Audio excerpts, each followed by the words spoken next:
তো বন্ধু খবর হচ্ছে এইরকম, পুরী জেলা কাকটপুর থানা পাশে জড়েশ্বর পড়া গাঁ।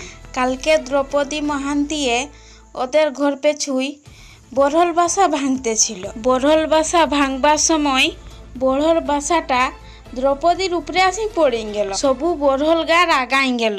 রাগাইন যাবাকে সবু বড়হল গা আসি দ্রৌপদীকে কামড়াইন দিল। কামড়াইন দিবাকে দ্রৌপদী বেজায় হুরি করলো।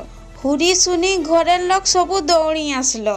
আসিং করিন দ্রৌপদীকে বাঙ্গুড়িয়া গাঁ গোষ্ঠী স্বাস্থ্য কেন্দ্রকে লিয়ে গেলেন। ভালো হন যাবাকে দ্রৌপদীকে ঘরের লোকে ঘর লিয়ে আনলেন। রাইতে আরো বেশি গা খারাপ হয়ে গেল। ঘরের লোকে বেশি গা খারাপ দেখিং করি জলদি দ্রৌপদীকে বাঙ্গুড়িয়া গাঁ গোষ্ঠী কেন্দ্র স্বাস্থ্যকে আরো লিয়ে গেলেন। ওথা ডাক্তারে দেখবার সময় দ্রৌপদী মরি গেল। দ্রৌপদী মরা কথা শুনি ঘরের লোকের